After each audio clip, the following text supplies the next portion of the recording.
All Hit Radio.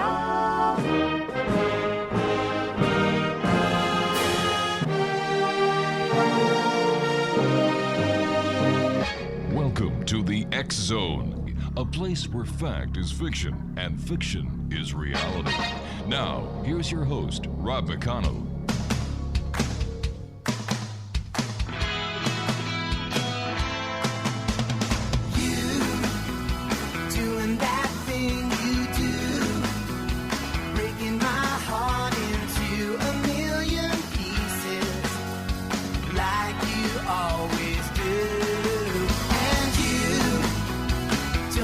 And good evening, one and all, and welcome to the X Zone. I am Rob McConnell, and for the next 2 hours, I'm your host and your guide as together we cross the time-space continuum to this place that I call the X Zone. It's a place where people dare to believe and dare to be heard. It's a place where fact is fiction and fiction is reality. And the X Zone comes to you Monday through Friday from 10 p.m.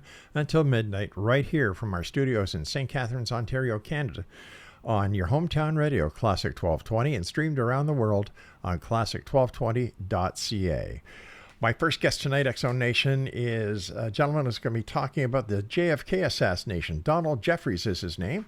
And Don started researching the JFK assassinations as a teenage volunteer for Mark Lane's Citizens Committee of Inquiry in the mid-1970s.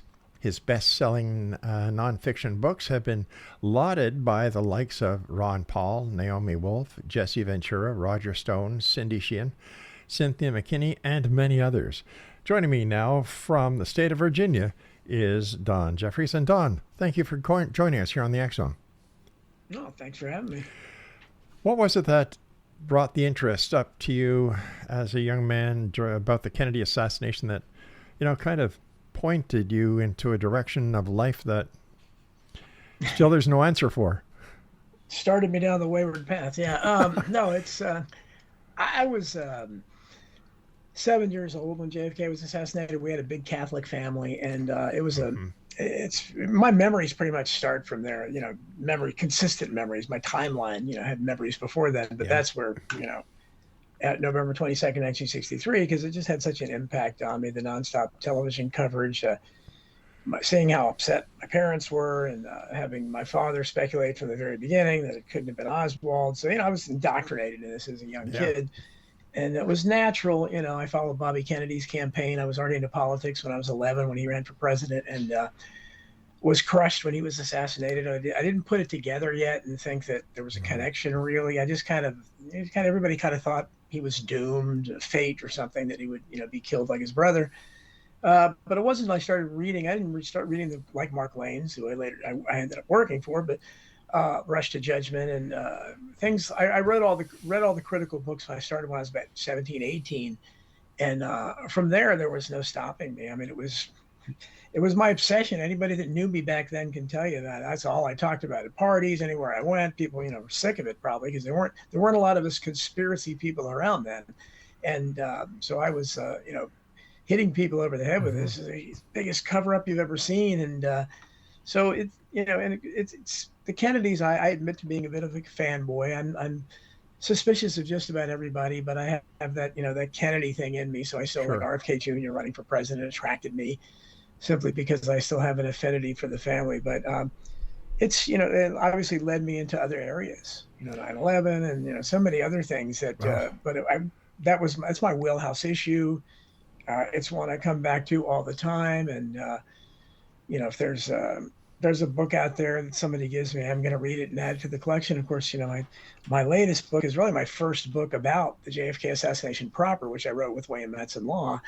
And that kind of concentrates on the New Orleans aspect, Pipe the Bimbo in Red. But Hidden History, by far the biggest selling book I had, has a lot about the JFK assassination in it. But this is the first one I've written about just about that. So there was obviously going to be a JFK assassination book in me.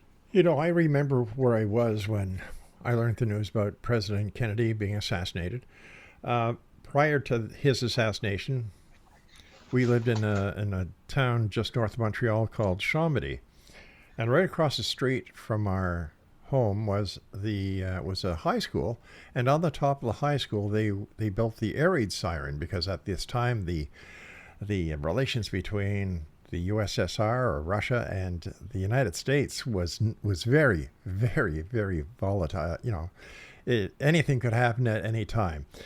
And I remember the first night they tested the air raid siren, and it was the most horrific noise that I had ever heard. And then watching the actions in the United States, in the United Nations, and then Kennedy giving the Russians the ultimatum. And I think the world held its breath until they started turning, the Russian ships that were carrying more missiles to Cuba turned around. So he has also played a very significant role, and we Canadians as well. So what is your take? Was Oswald the lone gunman? No. I mean, I couldn't have studied this case for a week, let alone, God, it's getting close to 50 years now. I mean, it doesn't take very long to look at the evidence. I mean, the evidence is very clear, and there was no investigation, no real investigation. Most of the Warren Commission was hired to beef up the FBI report, and it's padded. It's 26 volumes of mostly meaningless stuff that almost no one read. The Warren report is just a set of conclusions that doesn't even match up to the sources in those 26 volumes, which is what the early critics like Mark Lane, that's what they wrote about, saying, hey, look, this is their conclusion, but this is what the evidence actually says. But no, I don't think Oswald shot anyone. And in Pipe the Bim Unread, the newest book, I just lay out what I agree with Jim Garrison, who was still a hero of mine. And Garrison's thesis was that Lee Harvey Oswald was some kind of an intelligence agency. I think the record shows that he had a CIA 201 file. They knew he was at least an FBI informant. So he was probably working for the FBI and the CIA both in some capacity. And I believe at the time, just like Garrison did, at the time of the assassination, he was on assignment and was told to infiltrate a group in New Orleans.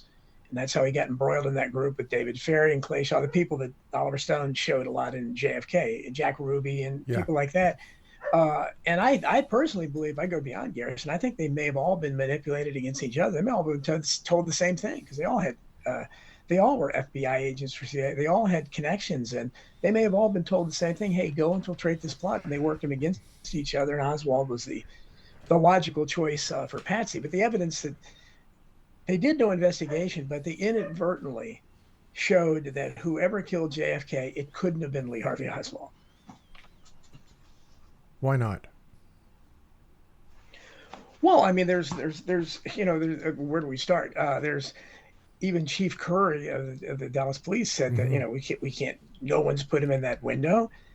You had people you had a guy eating his lunch on the floor like 15 minutes before the assassination, and people don't realize if you were going to assassinate a president, the schedule, they were 15 minutes behind schedule.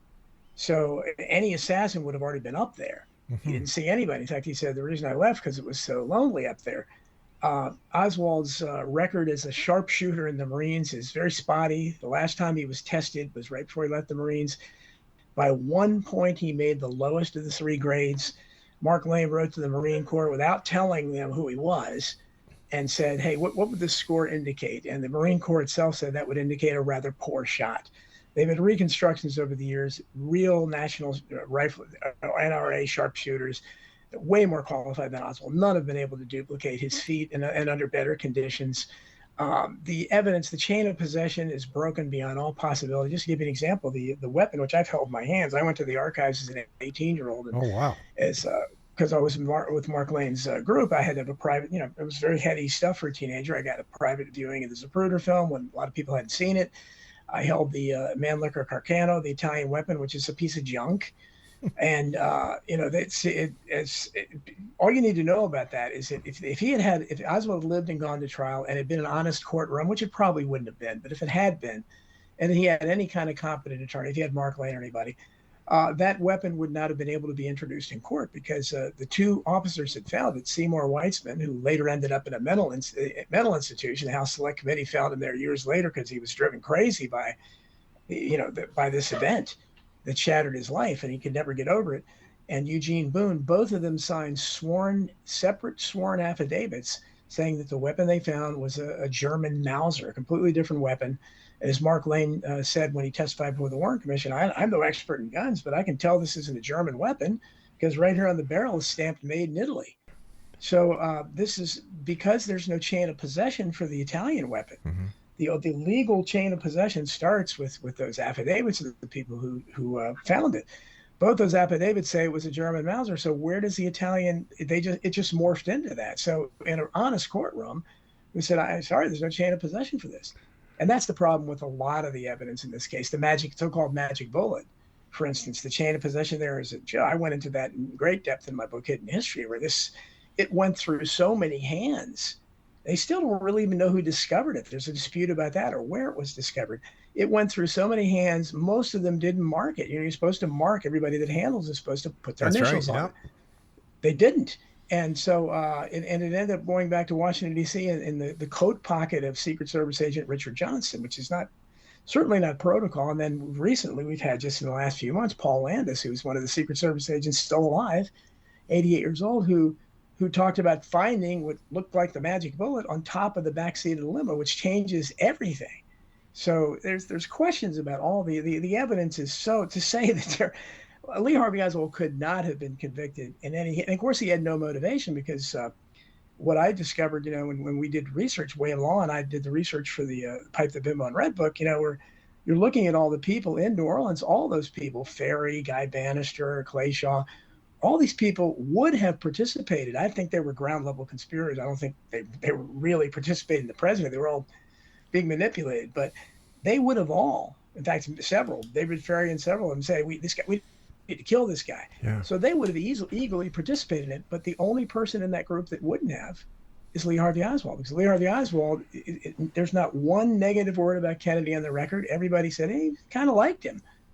And there's reason to believe that Oswald was the FBI agent who, there was a plot, originally there was a plot to kill Kennedy from someone right at the Army-Navy game in early November 1963. And an FBI informant named Lee, that's all we know, sent out a teletype that said, hey, be alert, be on the lookout for a plot to kill the president in an Army-Navy game. So most people think that was him. So I think the record, it's pretty obvious that he was being framed as a patsy. His background is what I think was a fake defector of the Soviet Union, getting back in the country at the height of the Cold War, not even being debriefed by the CIA with a Russian wife. So there's so much stuff there. But again, it's never been honestly investigated. And still, 60 years later, the mainstream media and the intelligence agencies we still can't even get all the files. They continue to put out this fairy tale, and they're just...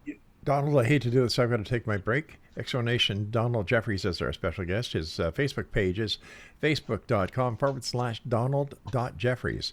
And we'll be back on the other side of this short break as the X-Zone continues with yours truly, Rob McConnell, from our broadcast center and studios in St. Catharines, Ontario, Canada. And you're listening to us on your hometown radio, Classic 1220.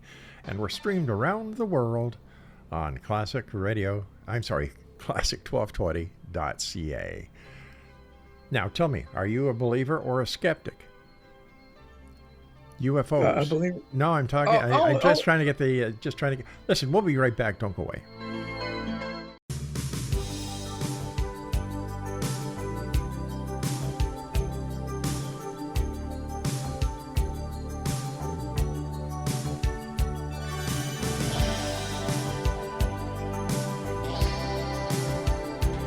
Explanation, welcome back. Donald Jeffries is my special guest. His Facebook page is facebook.com/Donald.Jeffries. And we're talking about the JFK assassination this hour here on the X-Zone. And Donald, why hasn't this crime been solved over all these years? What is it because who would be totally implicated in this crime? I think so, and again, it's this without the performance of the mainstream media, people certainly people like me, all these years later, would have no reason to write books. And the people have to realize that the mainstream media, other than Dorothy Kilgallen, who was a very famous woman, panelist on What's My Line, and was almost certainly murdered because of her looking into the JFK assassination, she was the only person in the mainstream media that was planning to write a book about the JFK assassination expose, and she died under very suspicious circumstances. All the rest of the media, NBC, and back then, of course, you had 3 networks. One of the 3 networks, NBC News, and I published the little blurb, the teletype in my book, Hidden History. they agreed right after the assassination. They agreed in print that we will not televise or report any information that contradicts the FBI account of events. Now Wow. that's a horrible thing for, yeah. I mean, so it's right there in black and white. They agreed to it, and certainly CBS, we know, with Walter Cronkite, Dan Rather, who got his start in Dallas by lying about the Zapruder film because he said he had seen it when no one else had seen it, and he breathlessly reported how the president's head moved forward with great. And anybody who's seen the Zapruder film knows it goes backwards or back and to the left, if you remember Oliver Stone's film. So the media consistently, from the very beginning, lied and distorted and just put out, official government statements, with very few exceptions. Jim Mars and Earl Goals were local Dallas newspaper reporters. But other than that, it was left for Mark Lane, people like Mark Lane and Harold Weisberg, a retired chicken farmer, and Shirley Martin, a housewife, Sylvia Marr, who worked for the WHO.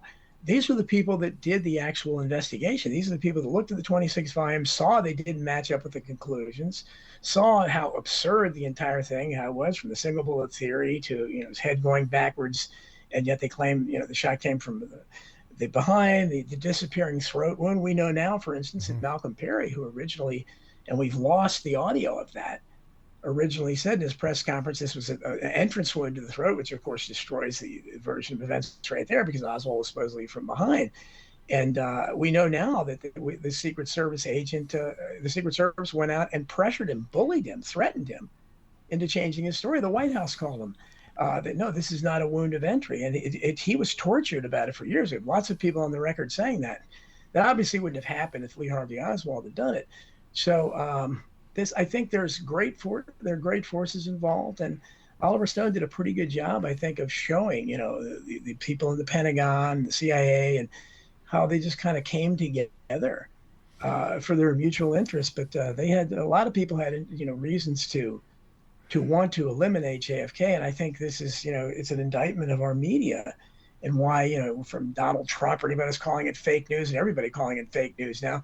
Why people, so many of us resonated that with it, because we know how often they lie, and they just simply don't report the truth. And the JFK assassination they've been lying about that for 60 years now, and you saw it in the coverage of the 60th anniversary. And ironically, there's some breakthroughs, like Rob Reiner of all people, who I don't agree with most of his politics, but he's now got I think it's online, but he's got some kind of mini series about the JFK assassination, which is pretty good. He's pretty much telling the truth.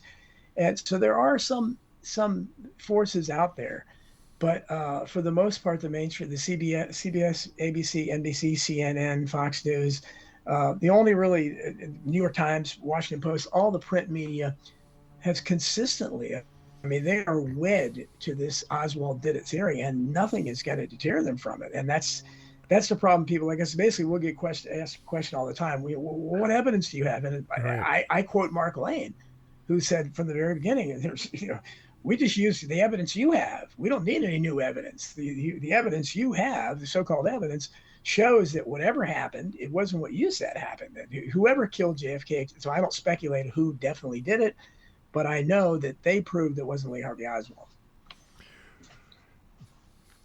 I was speaking to a guest a couple of months ago who said that they had a copy of a teletype that implicated Johnson, but then Vice President, now President Johnson, in the conspiracy to kill President Kennedy. Have you heard that? I'm not sure of a teletype that does, but a lot of people have, certainly Johnson's behavior was very suspect that day. And I can tell you from being a little kid, I hated him because that's all I heard. My Catholic relatives hated him, and they all thought Johnson was behind it.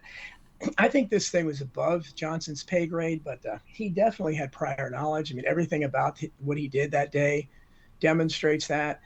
And he certainly saw to it that the right people were appointed to the Warren Commission, including Alan Dulles, who JFK had fired after the Bay of Pigs, and would have certainly had an axe to grind there. That's the last person I got, the fox guarding the hen house. So that was really a cure. But yeah, Johnson wanted to be president really bad, and so he would have not had any moral compunction about jumping on, but I don't think he planned it. I don't think he could. I don't think it could have been covered up by the media. I don't think he could have gotten the Secret Service to stand down, which they did. They made it happen.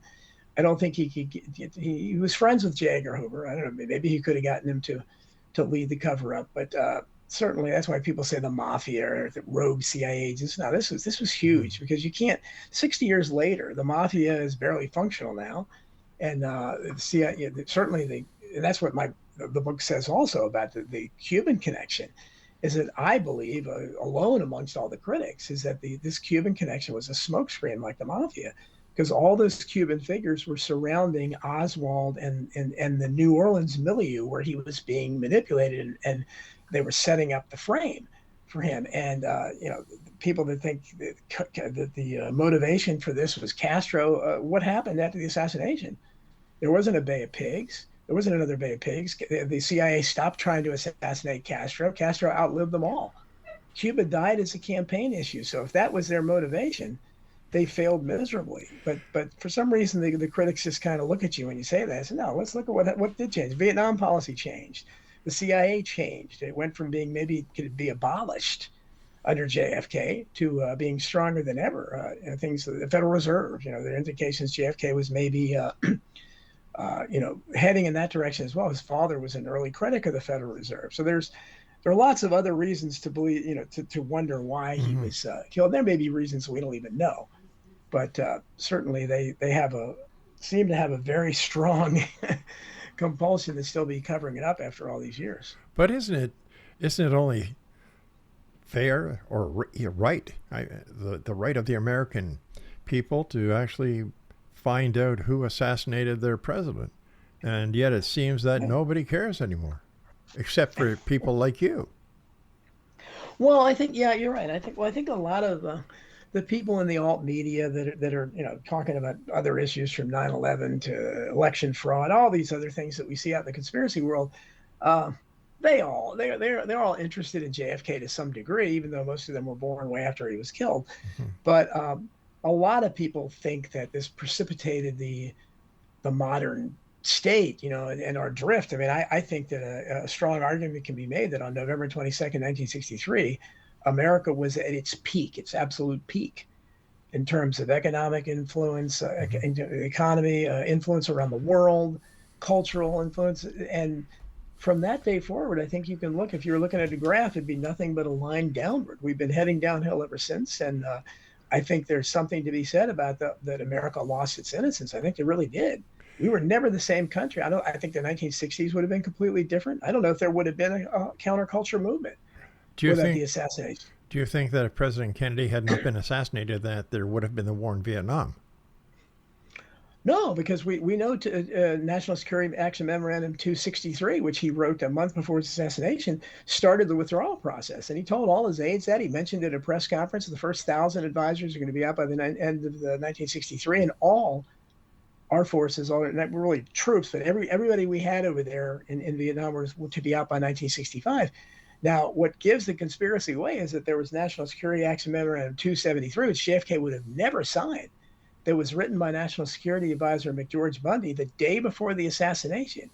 Now, Bundy had to be an inside conspirator, or he would have never written this, because he had to know his boss would not only have not signed it, but would have fired him, because it contradicted his policy, and Lyndon Johnson signed that memorandum as soon as he got in office, because it was what they wanted and what he wanted, and it paved the way for escalation. But there's no question. JFK knew it was a no-win war there. He had been briefed by people like General Douglas MacArthur that you can't win a war over there, and he understood that. And he was upset with the men that he had already lost, and he did not want that to happen. And when Diem was assassinated earlier in November, he was irate. He had nothing to do with that. He didn't want that to happen. But again, these were forces that were spiraling out between the CIA and the Pentagon. They were taking things over. And, the entire Joint Chiefs of Staff, all these people, they all opposed Kennedy. And he was a sitting duck there. And I think he understood that, but, I guess he did what he could. I thought the CIA had no jurisdiction in the United States proper. Well, they weren't supposed to. That was what the entire church, a lot of the Frank Church hearings in the Senate in 1975, that's what was exposed a lot then. And people, as a young liberal Democrat, which is what I was then, I was, he was one of my heroes, and I was just, fascinated by this because, they did not have domestic jurisdiction, but they exposed all the things they had been doing at home and abroad. And, that there was a brief blip there where a bunch of post-Watergate Congress came in and they passed Freedom of Information Act. And there was a lot of criticism of the CIA.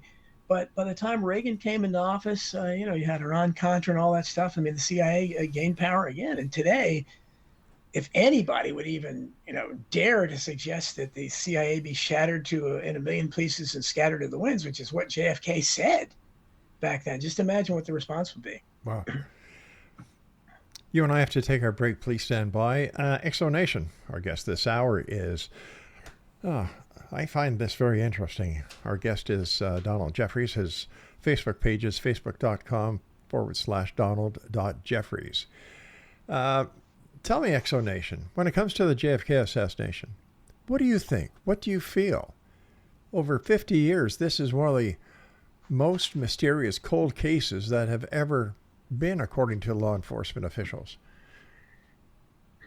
What do you think, Exonation? Send me your email, exone@classic1220.ca.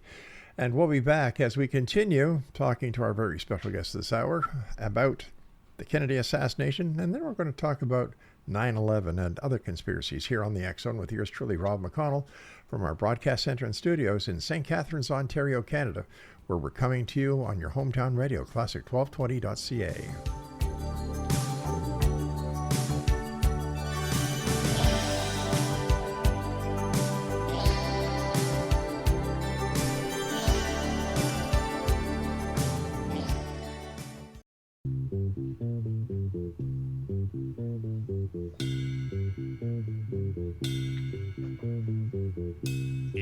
Dirty old part of the city where the sun refused to shine.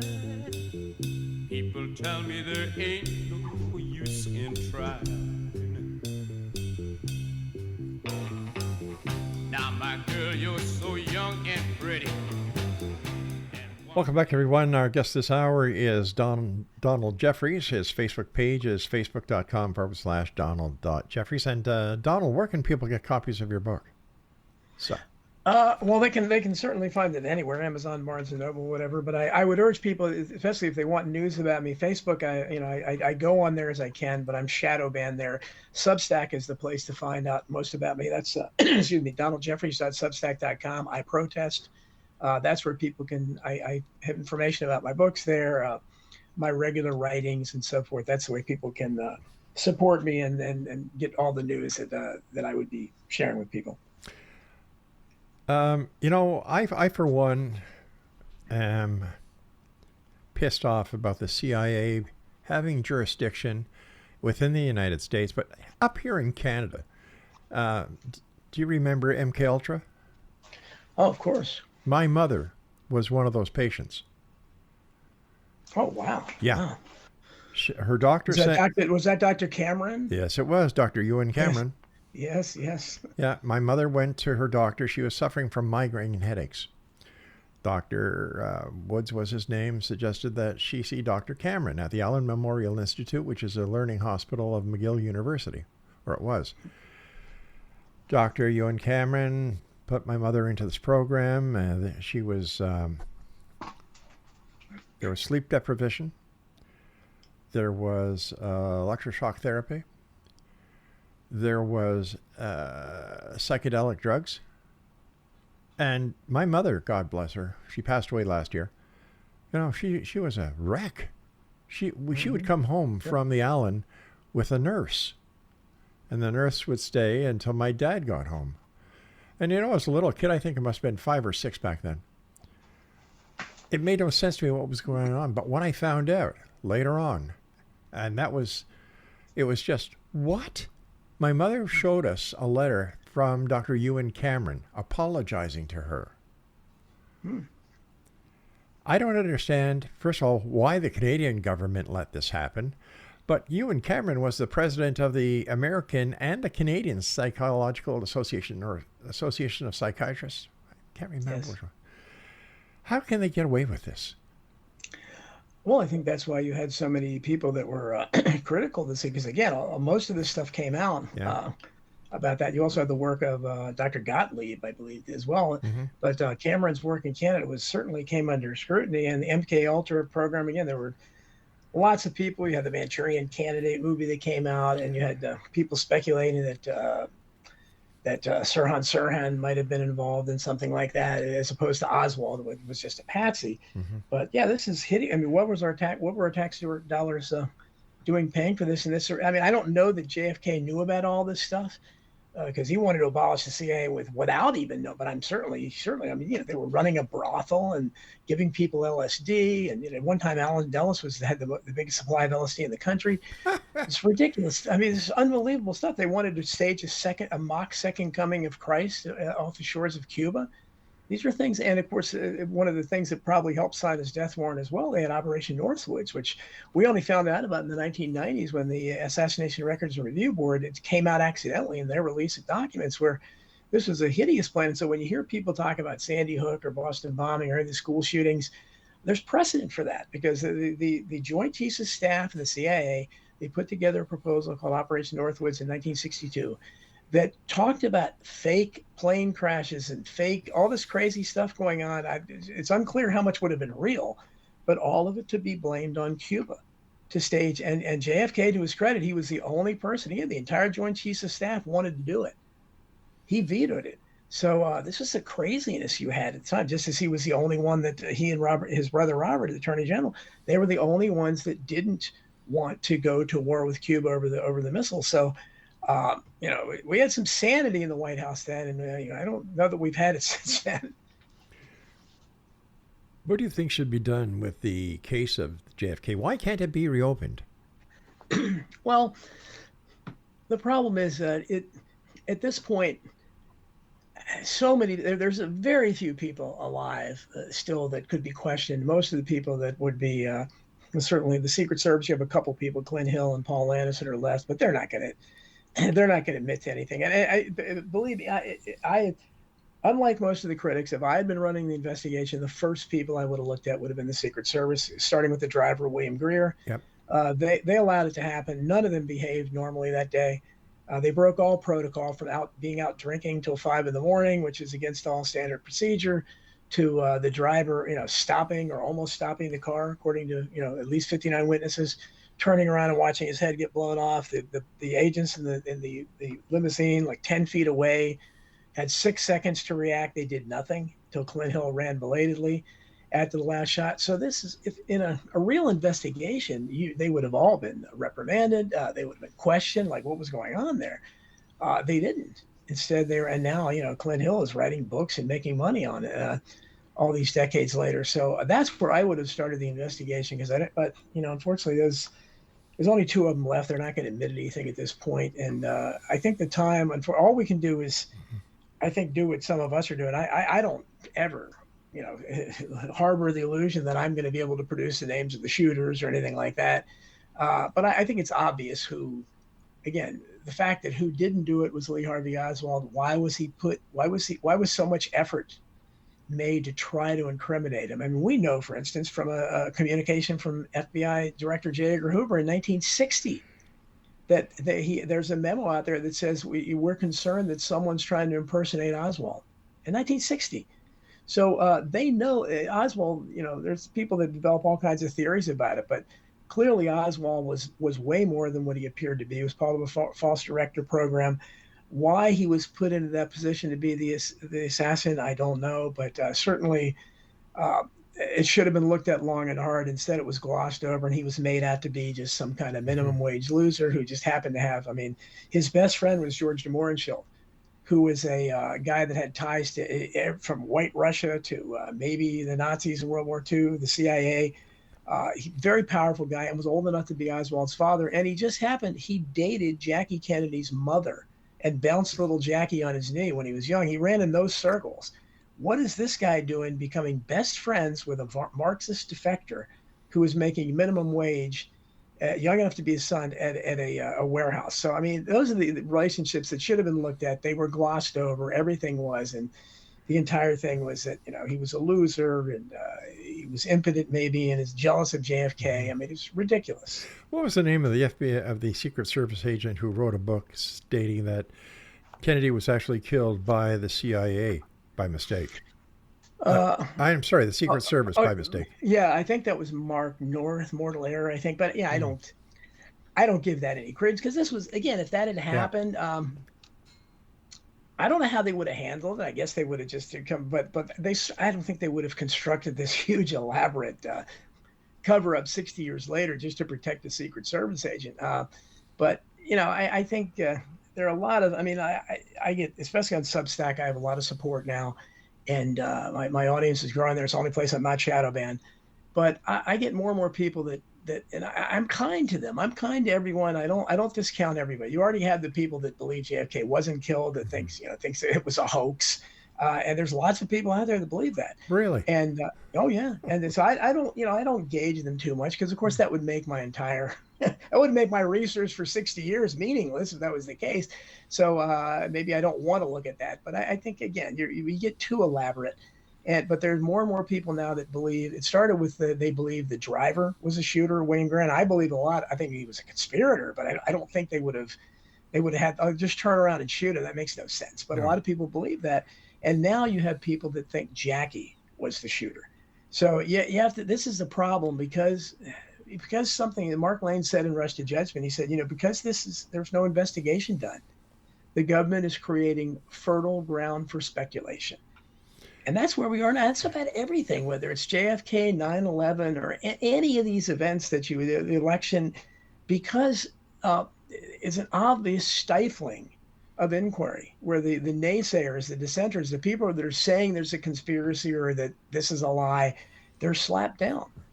And in some cases, increasingly, they're being prosecuted. Look at Alex Jones and people like that. So Trump himself. So this is not the way it's supposed to be in a free society. And I think because the government has always behaved as if it's covering up, even while claiming it's not. The government always behaves as if they were conspiring. I mean, look at how many. Look at the JFK assassination. I mean, 60 years later, I mean, there's not going to be a smoking gun. There are no files there. They didn't have a memo that documents, oh, this is a conspiracy and here are all the key players. They're not going to have anything like that. But the problem is they've always. Why are they? Nobody said in the very beginning, okay, Lee Harvey Oswald's a lone nut. He had no connection to anybody. He was making minimum wage. Nobody helped him at all. So why would anything be withheld on the grounds of national security, especially 60 years later? Nobody asked that question. I had Lee Harvey Oswald's girlfriend on the show years ago, and I can't remember her name. Judith Baker? Yes. Yeah. I think, yeah. Yeah, Judith Baker. And I asked her point blank, was Lee Harvey Oswald a member of the CIA? And she said, yes, he was. Oh, yeah. No, there's no question. We have testimony of... But with all this testimony and the great work that you and others have done into this investigation, to think that the greatest country in the world, with the biggest military might, with the CIA and and all the other alphabet soup agencies, right, are pulling this wool over the American public's eyes, it's frightening. It is really frightening. What's the truth? You don't know anymore. You're right, and that's why it's so hard to get people to accept, and that's why there are millions of people. You look at basically, and again, I'm a Trump agnostic. I'm part of the smallest minority group in the world, so I get it from both sides there. But if you look at the people that 70, 80 million, however many people voted for Trump, those are the people that are awake, what we call awake to some degree. Now, of course, most of them still, I think, misguidingly, still trust Trump, but they're awake they understand something's wrong. They know there's corruption. They know that the courts are not seeking justice. They know the media is fake news. They know all this stuff. They know they lie all the time to us. But because there's still this perception on the other side. There's the people that are there's a dividing line on Trump, on COVID and vaccines. The country is completely divided on this, and it's basically half the country still trusts to some degree. mostly because they hate Trump. The other half is they don't trust anything. Yeah. So it's very difficult at this point because like my books, I know who they're going to appeal to. It's very hard to get a so-called normie to read them because you have to have your mind open. You have to accept that. Don, I hate to do this, but I've got to take my final break. So, and I would love to buy one of your books. In fact, I will. Exonation, Don Jeffries is our guest. His Facebook is facebook.com/Donald.Jeffries. And we'll both be back on the other side of this break as we wrap up the first hour of tonight's show here in the X Zone with yours truly, Rob McConnell, from our broadcast center and studios in St. Catharines, Ontario, on your hometown radio, Classic 1220. In this dirty old part of the city where the sun...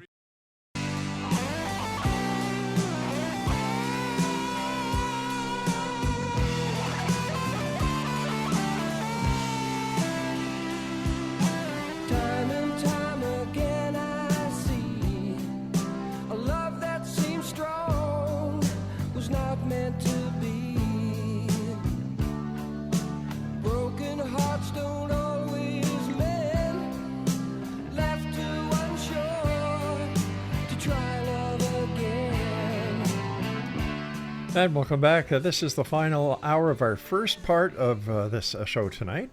We'll be back at 11 o'clock Eastern, but I'd like to finish off my hour with my guest this hour, Donald Jeffries. First of all, Donald, thanks very much for coming on the show. Much appreciated. And what is your take on what happened on 9/11? Well, as you can probably imagine, I'm a skeptic of that too. I wrote extensively about it in Hidden History, and my next book is coming out in a couple months. It's going to be called The American Memory Hole, and I'll have a lot more about 9/11 there. I've talked to people that I could. It's very hard to find people that'll talk to you about any of this stuff. But I talked to a guy, for instance, for Hidden History, a guy that worked in the Twin Towers, and he was not there that day, thank goodness. His whole team was off, but they had been trying to alert the authorities for weeks about the mysterious power outages, the strange construction they'd seen going on, the security cameras not working. And they tried to alert the police department, the Port Authority, and then the 9/11 Commission. No one was interested.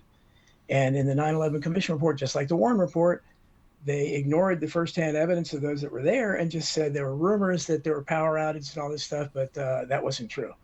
So that's why people don't believe these things, because the exact same thing happened in the Warren report, where the person who had firsthand knowledge would tell them something, and they would claim no, they're rumors. So I'm very skeptical of it. I don't think, before September 11th, 2001, there had never been a high-rise metal frame building that had ever collapsed from fire.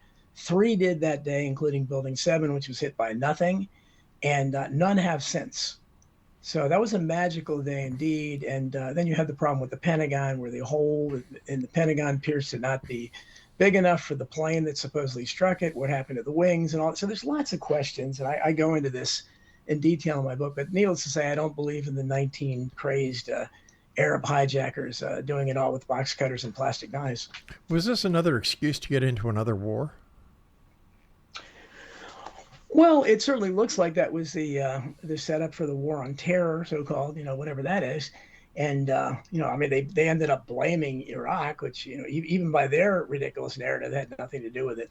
So now this is, again, you had participants like Osama bin Laden, apparently maybe the tallest Arab in the world, who, was, again, a former CIA guy, just like Hussein was. So he was an operative that they turned into a villain, and, supposedly directed all this stuff from a cave, the Bat Cave somewhere. So I don't know what that's their story.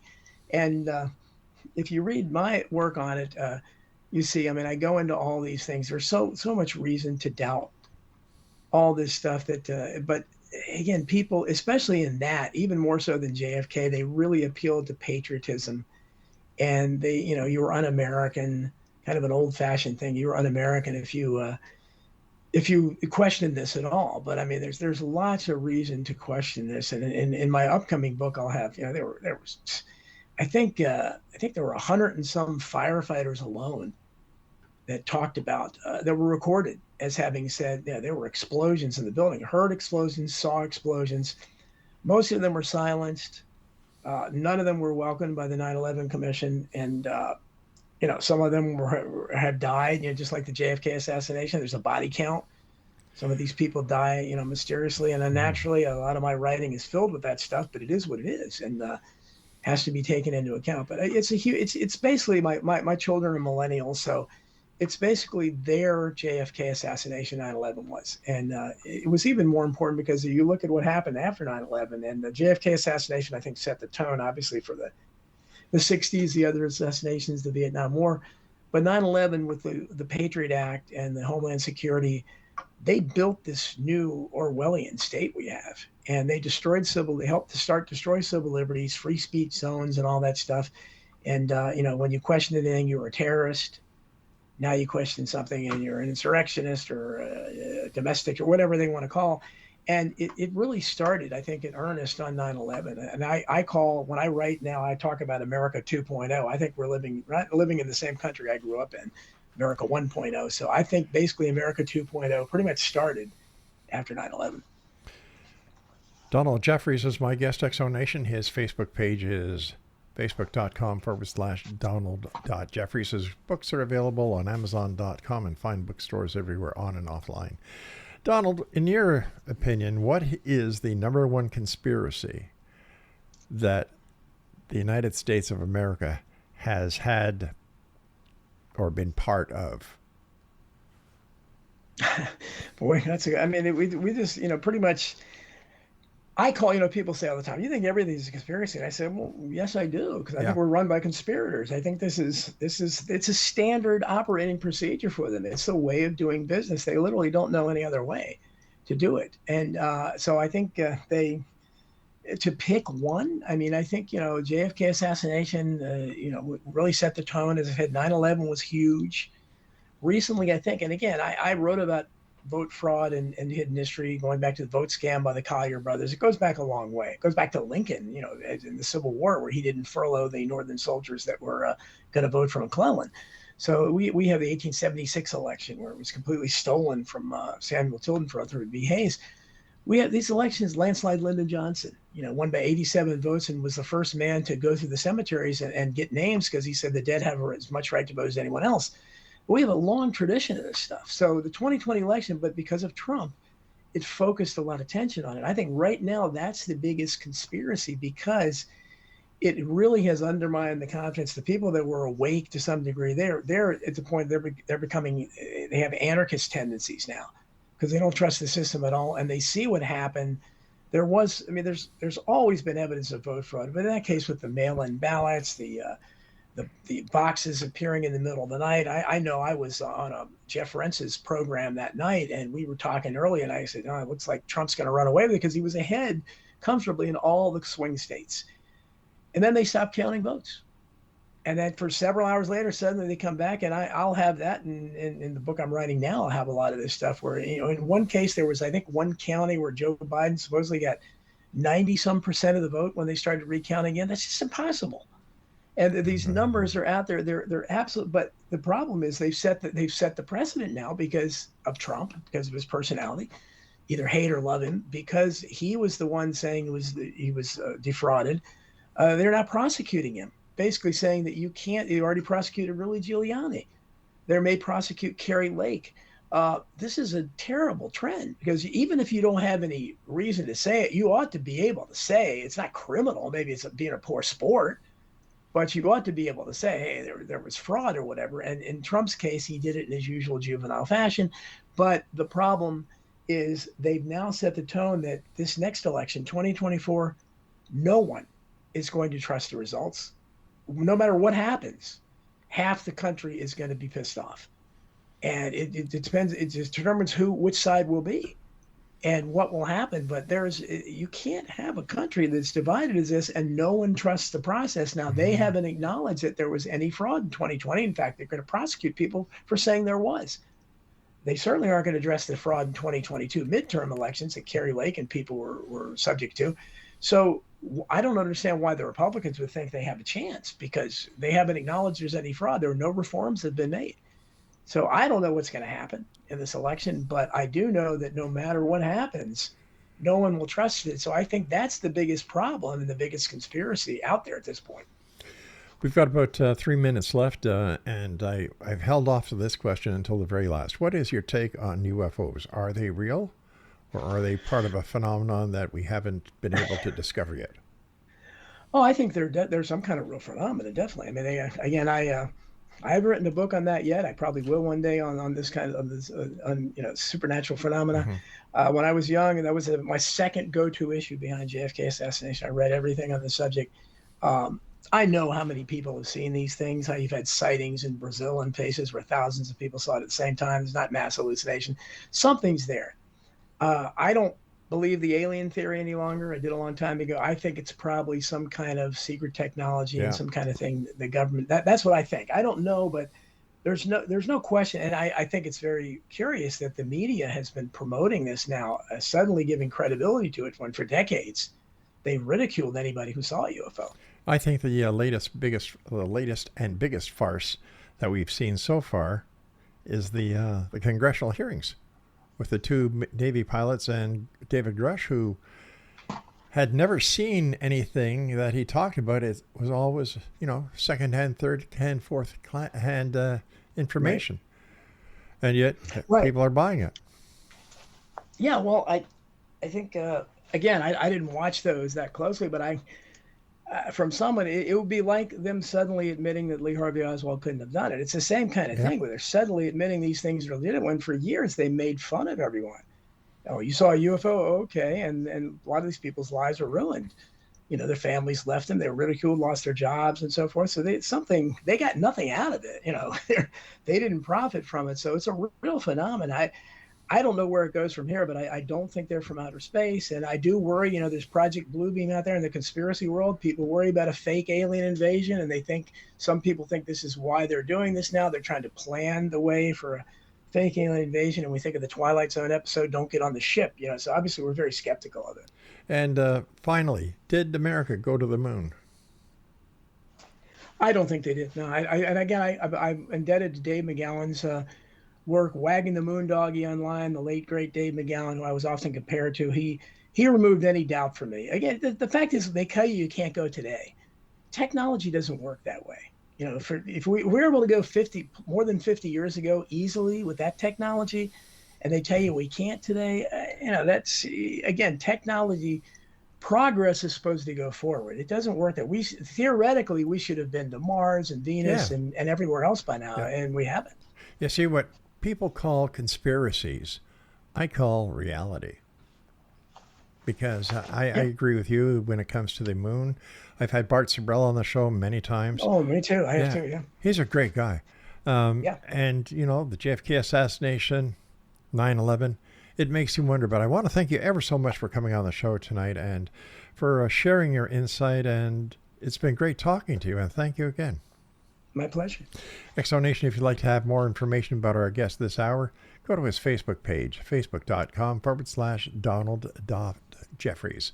Now, I'll be back on the other side of this short break as the X Zone continues from our broadcast center and studios in St. Catharines, Ontario, Canada.